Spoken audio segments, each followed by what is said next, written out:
la que reza así: Iterum venturus es cum gloria, judicare vivos et mortos.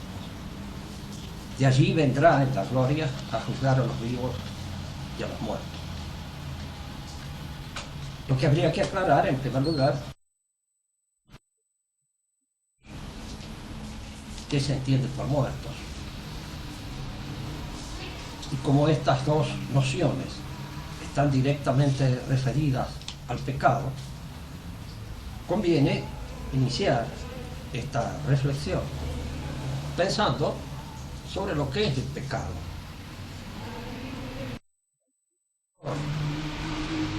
Al decir que el hombre es pecador, nosotros no queremos decir que le sucede como una circunstancia más o menos accidental, aleatoria. Tampoco queremos decir, como los protestantes, que todo lo que él realiza, todo lo que él hace, es pecado, pecaminoso. Ni una cosa ni otra. Pero el hombre comete pecado, comete falta, siempre, permanentemente. Y si en algo se diferencia la actitud del cristiano de aquel que no lo es que el cristiano tiene conciencia clara de que es pecador, y de que peca, y de que su comportamiento es indudablemente un comportamiento defectuoso. Y es de esta defectuosidad de la que debe dar cuenta ante Dios, el Señor, cuando venga a juzgar a los vivos y a los muertos. Es decir, de lo que tenemos que dar cuenta nosotros no es que nos presentemos triunfalmente con lo que podríamos llamar una foja de servicios justa, plena, porque no, eso no es posible en los hombres. En primer lugar, porque está dispuesto por la flaqueza misma de nuestra naturaleza el que cometamos pecados, pero sí lo que se nos pide es la conciencia plena de esos defectos y al mismo tiempo la voluntad constante, permanente, para corregirlos.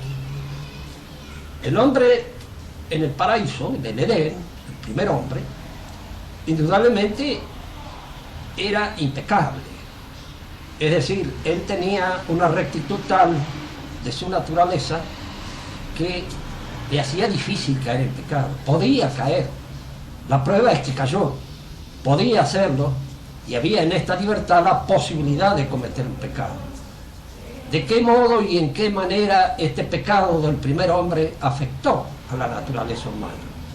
Aquí es donde aparecen las diversas opiniones, las sostenidas siempre por la tradición católica y las sostenidas por el protestantismo. Para los protestantes, el hombre, al pecar, desordenó completamente su naturaleza, hasta un punto tal de que no existe ninguna posibilidad ya en el hombre de enderezar esa naturaleza. Todo aquello que diga, todo aquello que haga, todo aquello que realice es pecaminoso porque surge de una naturaleza que está en sí mismo maleada. Frente a esta consideración, frente a este concepto del pecado, se opone el concepto tradicional, el concepto católico. En este sentido, el primer pecado del hombre no fue un pecado contra la naturaleza, no fue un pecado en que la naturaleza quedara afectada, fue un pecado de desobediencia frente a un mandato, a una orden establecida por Dios. Y lo que el hombre pierde en este primer pecado no es el dominio absoluto y total de su naturaleza, sino esta relación gratuita, preternatural o sobrenatural, si ustedes quieren, que él mantenía con Dios. Dios lo colocó en el Edén en una situación de privilegio. El hombre, diríamos así, naturalmente puede conocer a Dios, pero lo conoce naturalmente de una manera indirecta. Lo conoce a través de las cosas, en la misma medida en que su razón, su inteligencia, es capaz de penetrar en el sentido íntimo de las cosas y descubrir la causa de esas cosas. En esta posibilidad de descubrimiento, en esta orientación metafísica, diríamos así, de la inteligencia natural del hombre, está la posibilidad de llegar al conocimiento de Dios. pero no tiene con él una relación sobrenatural que le permita conversar, lo que podríamos llamar la tarde del Edén. El hombre primero, el hombre primordial, Adán, podía conversar con Dios, estaba en relación con Dios, y estaba en una relación que no es exigida por su naturaleza, sino que está gratuitamente, por gracia, establecida por Dios. Esta era la relación en que se encontraba el hombre en el paraíso. Con su desobediencia, lo que el hombre pierde es esta relación, la relación sobrenatural que él tenía con Dios. Esto es lo que pierde. Ahora, indudablemente que nosotros podemos decir que la caída primera del hombre trajo como consecuencia, arrastró consigo otra caída más en el pecado actual, caída que significa una deposición de aquella rectitud natural de la inteligencia, de aquella rectitud natural del espíritu que tiene un dominio natural sobre las pasiones inferiores. Esta caída produjo un desconcierto en toda la economía, diríamos así, espiritual del hombre.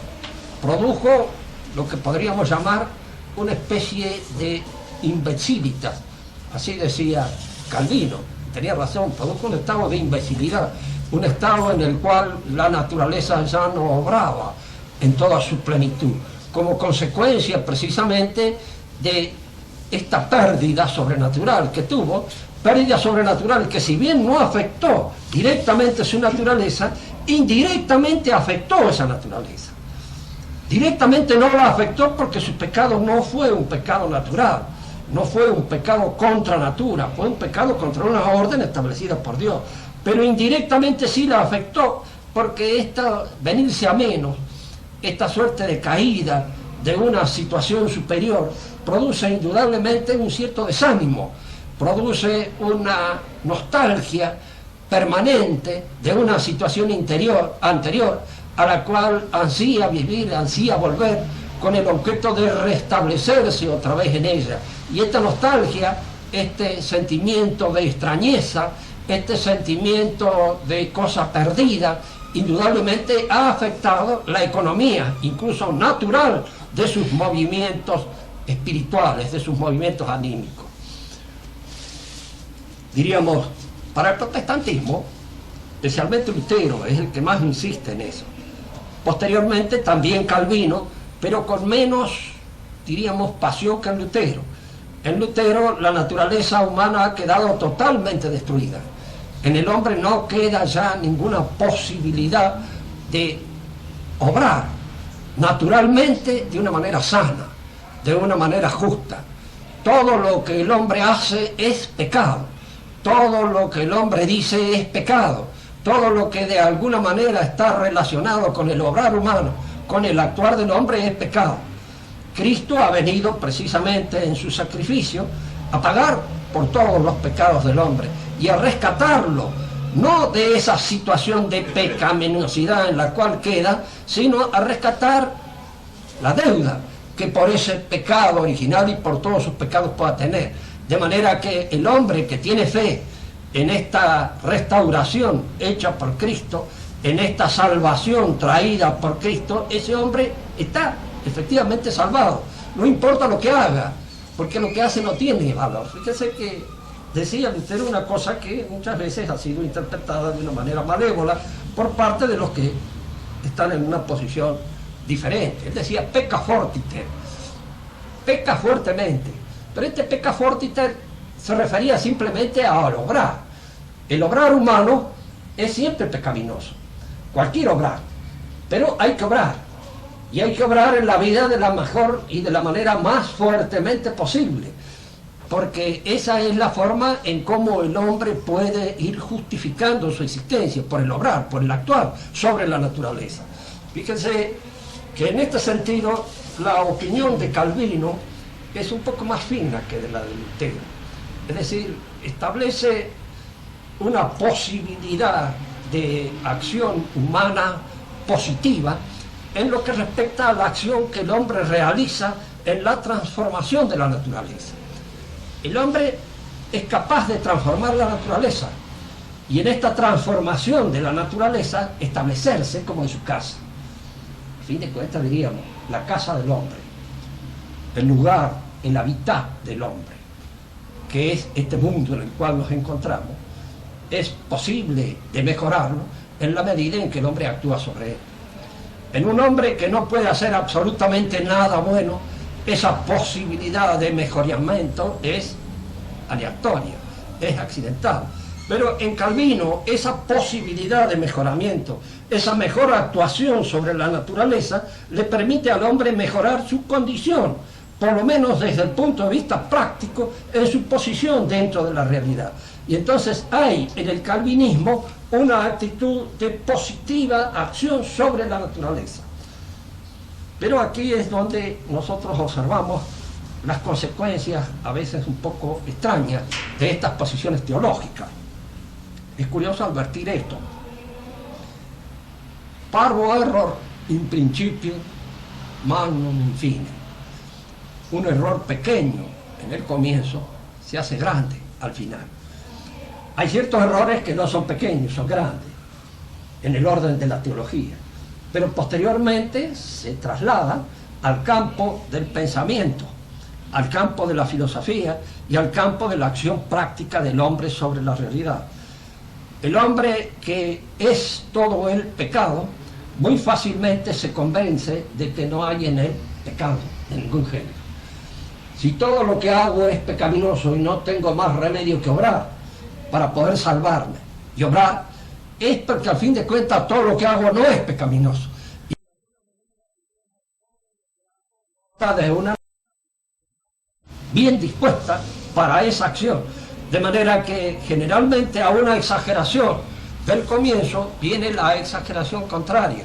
El hombre que se sentía perdido, el hombre que estaba en un mundo condenado totalmente y del cual solo la gracia o el sacrificio hecho por Cristo, que paga en lugar del hombre, es el que le permite salvarse. Este hombre llega a convencerse fácilmente de que en realidad el obrar sobre la realidad, el transformar la realidad, el convertir la realidad en la casa del hombre, en hacer de la realidad la casa del hombre, es la única acción efectiva, verdadera, válida que el hombre puede hacer sobre lo real.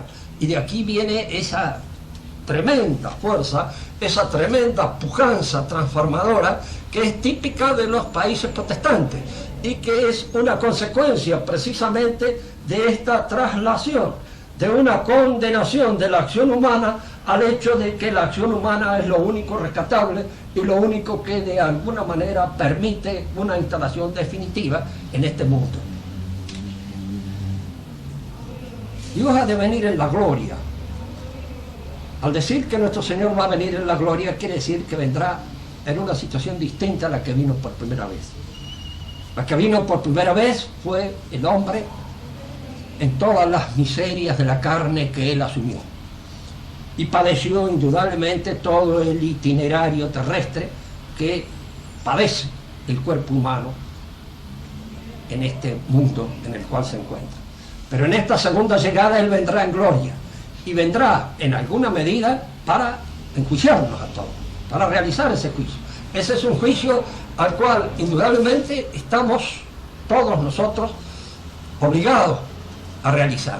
Tenemos que dar cuenta de lo que hemos hecho. Pero aquí es donde es conveniente darse cuenta bien de qué es lo que se nos va a juzgar y cómo se nos va a juzgar. Somos pecadores. En eso podemos decir, estamos de acuerdo con la posición adoptada por Lutero. Pero no todo en nosotros es pecado. Y en eso no estamos de acuerdo con la posición adoptada por Lutero. Que somos pecadores, sí. Que indudablemente el que no tiene conciencia del pecado es un hombre que difícilmente se salve también, ¿sí? Porque los que no tienen conciencia del pecado son aquellos que no tienen conciencia de la necesidad de rectificarse. Diríamos que dada la economía de la vida humana en este mundo, el pecado es necesario, forma parte de nuestra condición. No es que necesitemos pecar, pero pecamos inevitablemente como una condición defectuosa de nuestra naturaleza. Pero este pecado, que aparentemente es un defecto, al mismo tiempo es una culpa feliz, porque es la que nos permite a nosotros ir reponiéndonos, ir rehaciéndonos, ir perfeccionándonos sobre la base de este pecado que como tentación constante está sobre nosotros, nos acecha a nosotros y constantemente podemos decir que es el que nos permite esa rectificación y no esa instalación horonda en nuestra defectuosidad que nacería como consecuencia de la ausencia del pecado. El pecado es fundamental, contamos con él y de alguna manera él forma parte constitutiva de nuestra realidad, porque nuestra realidad, si bien no todo lo que hacemos es pecado, lo que hacemos es defectuoso. Y en la medida en que es defectuoso, ese defecto supone siempre el acecho del pecado que está detrás de nuestras acciones y que en alguna manera está, diríamos, afectándola y obligándonos a una rectificación permanente. En nuestra época moderna es donde han surgido, porque la mayor parte del pensamiento moderno es hijo del protestantismo. Esto impone dos reflexiones que es bueno tener. Explica en primer lugar por qué el catolicismo se encuentra siempre frente a las consecuencias del pensamiento protestante en una situación de inferioridad, en un complejo de inferioridad. Nuestra vieja filosofía es nuestra filosofía perenne, la filosofía que encuentra su expresión egregia en un Santo Tomás de Aquino, es una filosofía que puede dar perfectamente respuesta a todos los problemas que plantea el mundo moderno. Pero como no los plantea de la misma manera, y hay que tomarse un doble trabajo, el de conocer la filosofía tradicional, la filosofía perenne, y al mismo tiempo conocer las herejías modernas para enfrentarlas y tratar de explicarlas, este doble trabajo generalmente no se hace, y se hace uno solo. Se estudian las herejías modernas y no se estudia lo que en alguna medida constituye nuestra tradición filosófica. Y al no tener los fundamentos de nuestra tradición filosófica, lo único que nos queda en un momento determinado son las herejías modernas, a las que tenemos que responder sin los elementos, sin los instrumentos nocionales necesarios para poder reprobarla, para poder refutarla, para poder combatirla en sus propios reductos. Todo el pensamiento moderno es hijo del protestantismo. Cuando nosotros pensamos, por ejemplo, en un Marx, Marx es hijo de la protesta, la reforma protestante. Para Marx, la diferencia que puede existir entre el planteo que él hace de la posición del hombre en el cosmos con respecto a la posición de Lutero o de Calvino, él era luterano en cuanto a su conversión. Dice que es judío converso. Es una conversión un poco extraña, diríamos no muy creyente, no muy entusiasta, pero que en sus primeras épocas debió haber tenido en él una cierta influencia. Tanto que parece que entre los primeros escritos que quedan de él de la época muy juvenil, hay uno en donde habla precisamente del Evangelio de San Juan, que era el evangelio que más relación tenía con los griegos, cosa que le gustaba mucho estudiar a Marx allá en su juventud. Lo importante en el pensamiento de Marx es que es un pensamiento que no puede explicarse fuera de la atmósfera protestante en la cual nace, y en la cual surge, y en la cual se manifiesta. No puede explicarse fuera de ella. Diríamos que el pensamiento, por un lado de Marx y por otro de Freud, y estoy designando a los dos judíos que tienen más importancia en el desarrollo del pensamiento moderno, y que los dos de alguna manera están influidos fundamentalmente, además de las influencias que puede haber de la gnosis o de la cábala judía, que la hay, porque la hay también en el protestantismo, hay influencia del protestantismo.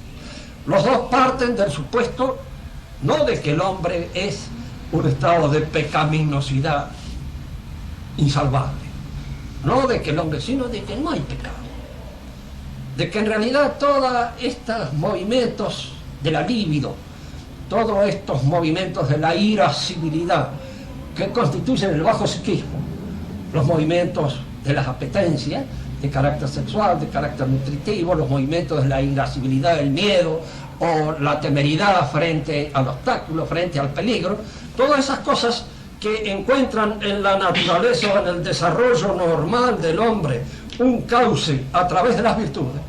Las virtudes vienen a ser algo así como los dones, por eso se llaman virtudes cardinales.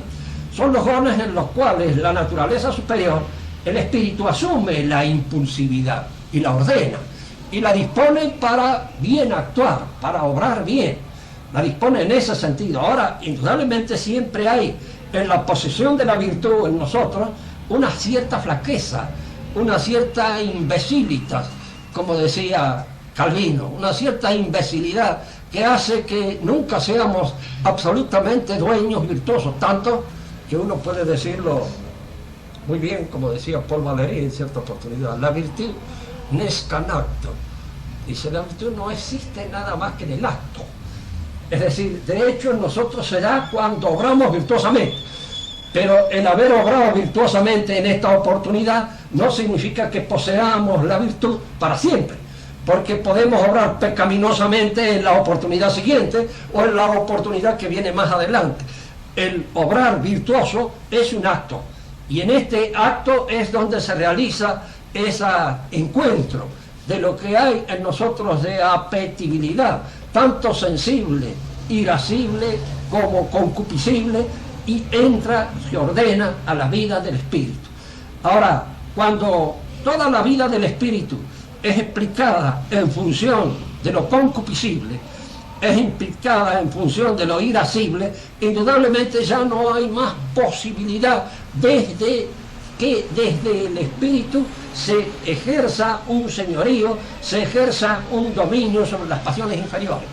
Cuando se justifica, porque el espíritu no es nada más que un epifenómeno, no es nada más que un resultado de la concupiscencia o de la irascibilidad, entonces el espíritu no tiene esa fuerza de señorío, no tiene ya ese señorío que debe ejercer sobre las apetencias inferiores para llevarlas al punto de perfección en el cual nosotros podamos decir lo único que podemos decir en nuestra vida.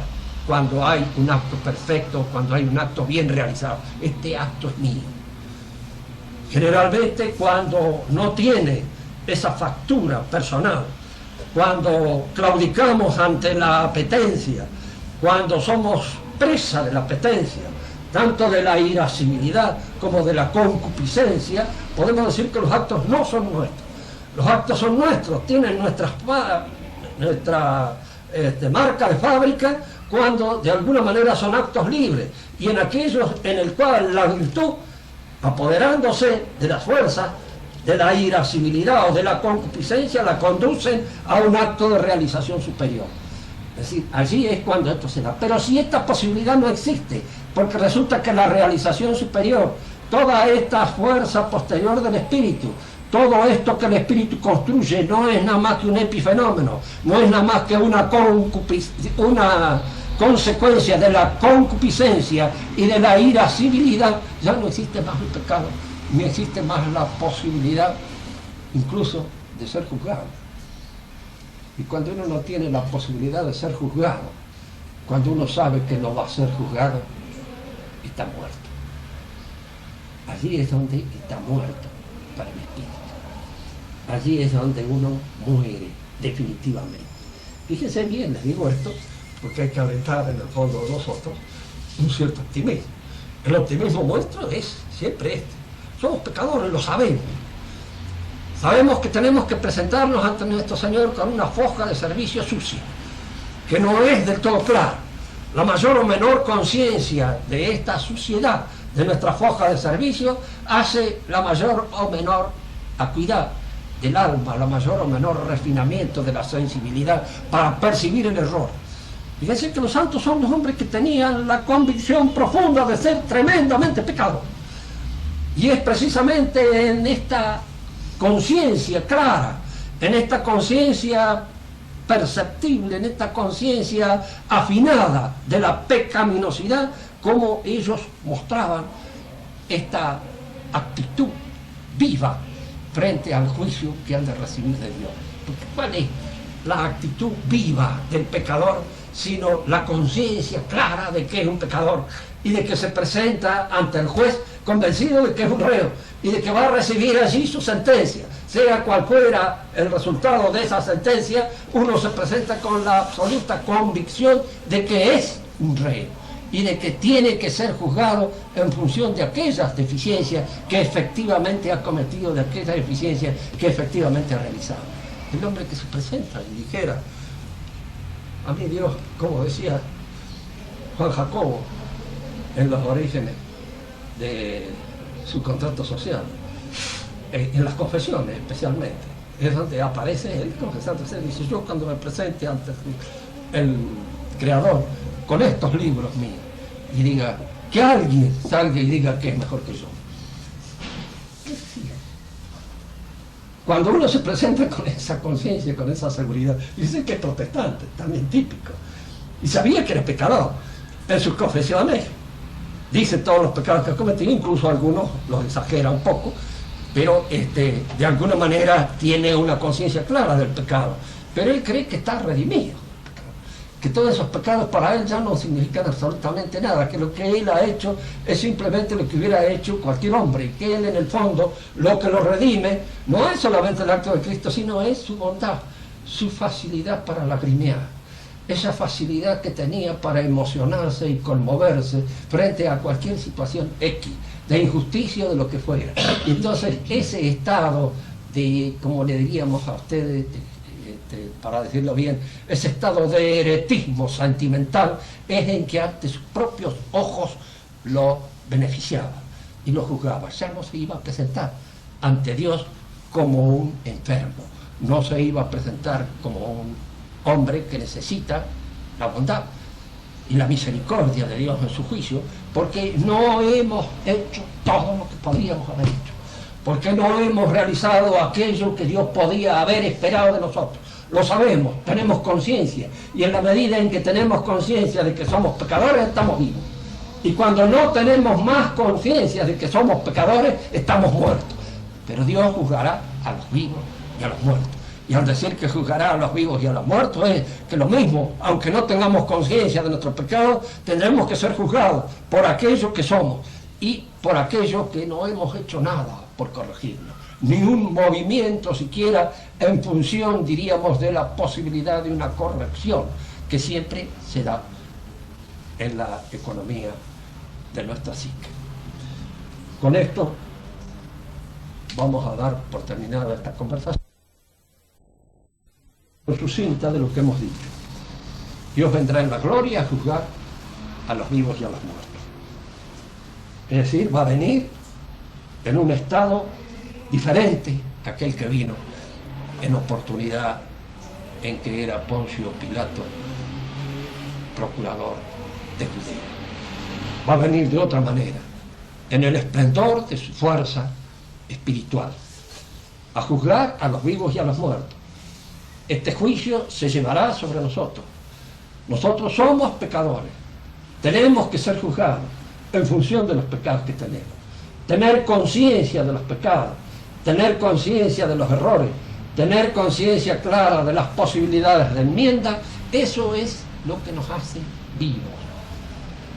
Amén, el estar en la gracia, que es la permanente, diríamos, frecuentación, la gracia que nos ha dado nuestro Señor, con el objeto de rectificar permanentemente nuestra conducta frente a la posibilidad de mantenernos en gracia. Pero cuando uno ha perdido la conciencia clara del pecado, cuando uno ya no sabe que peca, cuando uno ya no tiene la visión perfecta, sea porque la ha perdido personalmente, sea porque lo han engañado y se la han hecho perder, de cualquier forma, diríamos, ese es el que está muerto. Y el que está muerto es aquel que, igual que nosotros, será juzgado, pero será juzgado como un alma que no tiene el valor, que no tiene la fuerza de presentarse con sus culpas y con la permanente, diríamos, idea de rectificar sus culpas. Ustedes pueden preguntar cualquier cosa. ¿Qué dice de Cándido?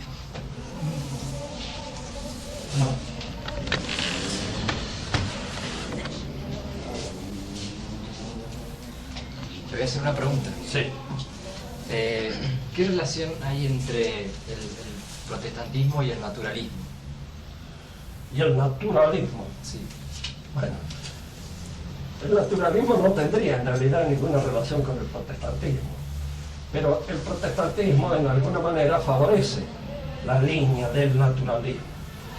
En tanto y en cuanto el protestantismo pierde el vigor de su fe, cae en una actitud naturalista. Para el protestante la naturaleza humana está corrompida, está echada a perder.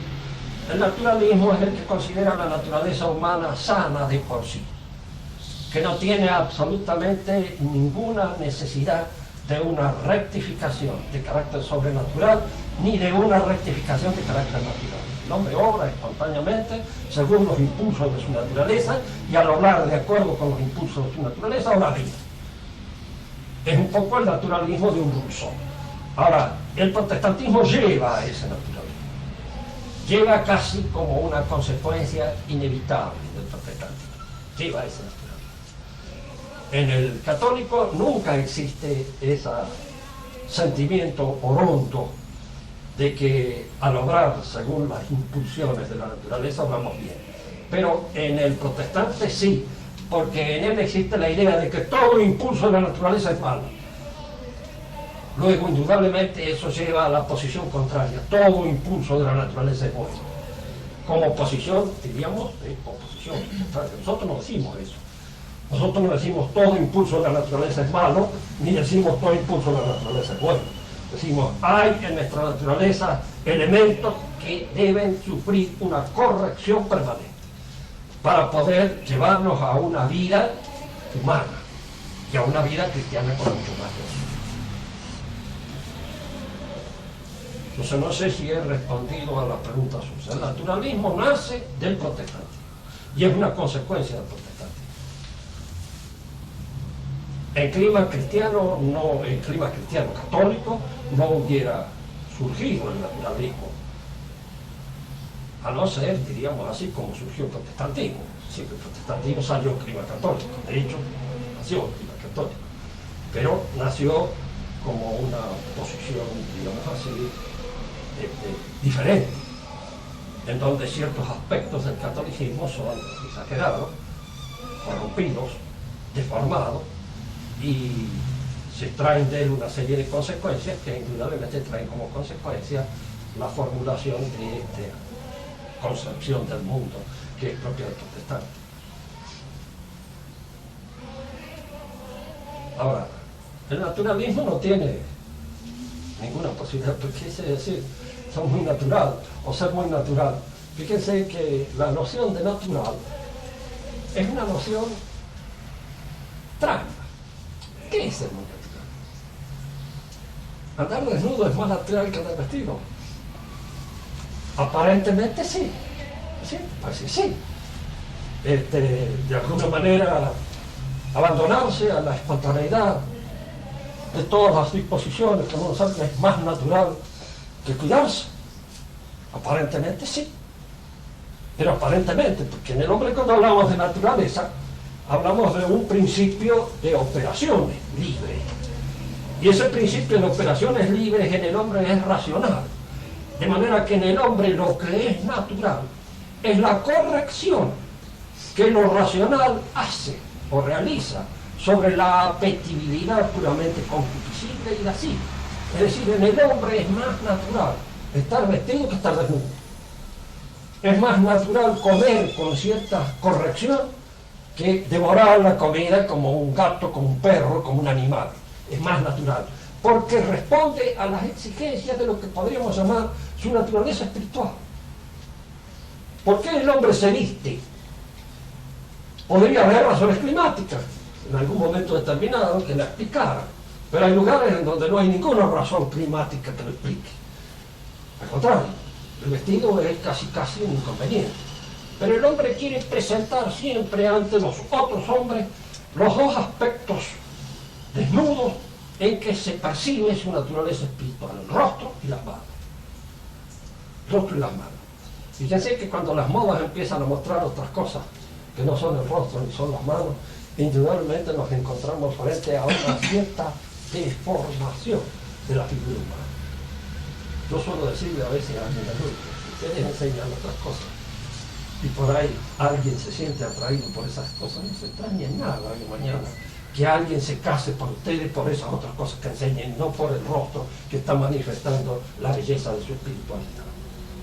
Pero eso no lo es. En el hombre entonces lo natural, lo que es natural, lo que de alguna manera viene es lo que apunta a su naturaleza racional, lo que sale de su naturaleza racional. Esto es natural. Es natural comer de acuerdo con ciertas convenciones que surgen o bien de una visión estética o de una visión religiosa de la comida. Siempre el hombre tuvo con respecto al comer una actitud religiosa o una actitud estética. De cualquier manera, esa es la actitud humana y no simplemente el tragar en el sentido animal del término. Por eso lo que es natural en el hombre, eso hay que discutirlo, hay que examinarlo. Algunos suponen que lo natural es seguir el movimiento espontáneo primero de la naturaleza. Es decir, alguien tiene ganas de hacer pipí, bueno, hace pipí allá donde tiene ganas. Entonces se presenta. Y si ustedes ven bien, la educación verdadera, toda la educación completa, se hace a través de los esfínteres. Y surge de los esfínteres. Y es en los esfínteres donde la educación del niño empieza. Para que precisamente sus necesidades corporales las efectúe de conformidad con ciertas normas, con ciertos preceptos establecidos por el espíritu, porque es un ser espiritual.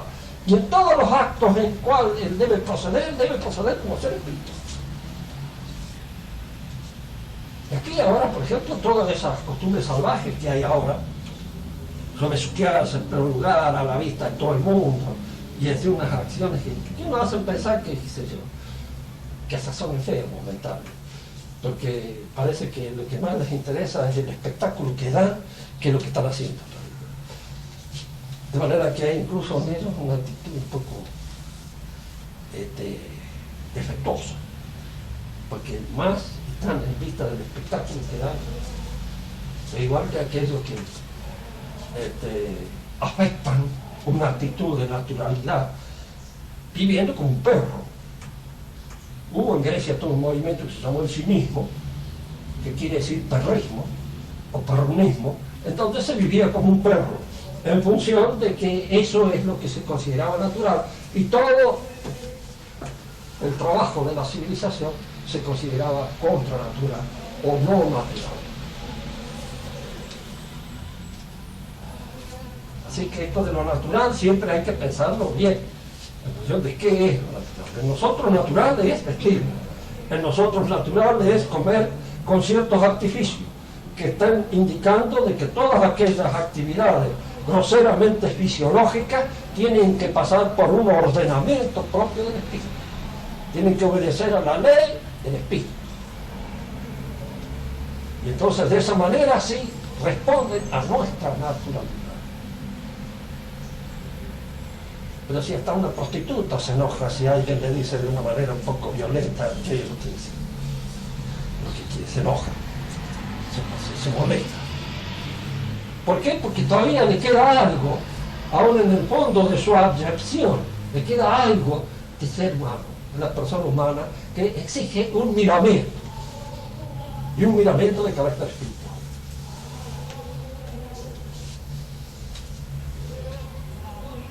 ¿Alguna otra pregunta? A ver, Juancita. ¿Qué relación podría establecer una relación entre lo que es los vivos y los muertos con respecto a la confesión? El que se confiesa es el que se mantiene vivo y el que no, por haber olvidado lo que es el pecado. La confesión es un remedio, ¿no es cierto? Se supone, como todo remedio, de que el alma lo necesita, está enferma. Todos necesitamos la confesión. Y tenemos que recurrir a ella para reponer nuestra fuerza. Y en cierto modo para volver otra vez a insistir en nuestra necesidad de rectificar. Necesidad permanente, constante. Hoy todos los que hemos estado en la misa hemos visto cuando se dice nosotros pecadores, pero no se dice nosotros pecadores como quien dice, sí, de vez en cuando pecamos. No, que pecamos permanentemente, y el pecado es algo que nos acompaña constantemente, y la necesidad de ir rectificándolo, de ir venciéndolo en nosotros, y sobre todo de ir adquiriendo cada vez más esa actitud de afinamiento consciente frente al pecado, es decir, tener cada vez más conciencia, porque lo curioso del caso es esto, que me pasa a mí, me supongo que les pasará a casi todos. Cada vez uno se da cuenta de que hay pecados que no los advertían, que no se dan cuenta de que eran pecados, hasta que el refinamiento, diríamos así, el perfeccionamiento, la fineza de la actitud moral frente a la pecaminosidad nos hace tomar conciencia de ciertos defectos que antes no los veíamos y que ahora los vemos, y los vemos con espanto, porque a lo mejor los hemos confesado muchas veces como consecuencia, diríamos, de la persistencia de ese defecto, y que está allí, está en nosotros, y está constantemente amenazándonos, y cuando no está, ojo, porque entonces uno ha perdido de vista de que están, y están. Ese es el problema de aquel que se considera, diríamos ya, un poco como diciendo, total, que confiesa un poco por forma, nada más porque no tengo pecado. No tendrá pecado grande, pero chiquitos y muchos, y que son enramados, porque son a veces los más enramados de todos. Los pecados de la carne, los pecados, diríamos así, de fragilidad, son menos embromados que los pecados del espíritu, y en los cuales hay mucho, y muchas veces no nos damos cuenta, no tenemos conciencia de nuestro orgullo, de nuestra vanidad.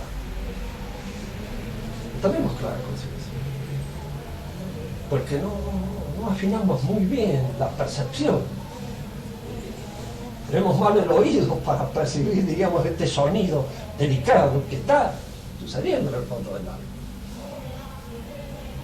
Y esto con el tiempo llega, y la confesión es una tarea constante, la cual hay que hacerla, cada tanto, hacerla, siempre, porque es necesario rectificarse otra vez y ver bien y examinarse. Lo que Dios hará mucho mejor que nosotros cuando venga la gloria, pero de alguna manera nosotros tenemos desde ya que ir acostumbrándonos a observar nuestra miseria.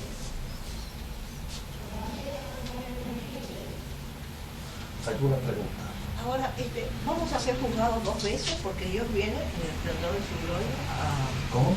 Dios va a venir en el esplendor de su gloria a juzgar a los vivos y a los muertos. Sí. Pero a medida que vamos muriendo, ¿no somos juzgados también? Bueno, ¿Antes?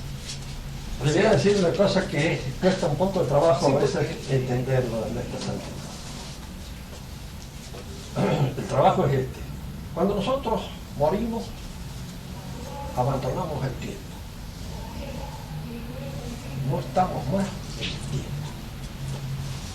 Hay 3 formas de duración: el tiempo, la eternidad y la sempiternidad. Este paso, esta transición del mundo, del tiempo a la eternidad, es un paso que excede nuestra competencia y nuestra capacidad para entender. Se da todo eso en una simultaneidad de la eternidad. Yo dejo para mejores teólogos que yo la respuesta de esto, que en alguna medida diríamos es bastante peliaguda. Porque si nosotros contamos los que murieron ayer, los que murieron antes de ayer, etcétera, etcétera, y todas estas nociones de ayer y de antes de ayer las trasladamos a la eternidad, estamos cometiendo un error grave en la apreciación de lo que así sucede. Entramos en la eternidad en el momento en que morimos, y entramos en el juicio. Ahora, Dios ha de venir aquí a la tierra a juzgar a los que están vivos y muertos allí en el momento en que Él aparezca. Pero ya los otros también están juzgados, porque todos estos están en esa otra dimensión del mundo que es la eternidad, y en la cual ya nuestras medidas, nuestros cánones, nuestros metros para apreciar el tiempo que usamos acá entre nosotros los jóvenes no sirve. Así que es muy probable que, muriendo uno hoy, tenga el juicio individual, y casi simultáneamente está en el juicio universal. Porque en Dios todo ha sucedido, o está sucediendo. Nosotros no podemos ver, en Él no hay pasado, ni hay historia, ni hay nada de eso, es el acto, en el momento, perfecto, absoluto, presente, actual, cabal. De manera que en ese paso de nosotros, de la sucesión al acto, a la actualidad, a la presencia actual, es un paso misterioso, al cual no lo podemos explicar con términos accesibles, porque nuestros términos, nuestras palabras están transidas de la temporalidad a la actualidad, del ayer, del mañana, del pasado. Pero una vez muertos en el purgatorio, sí existen cánones de tiempo similares a los nuestros. No sé lo que es.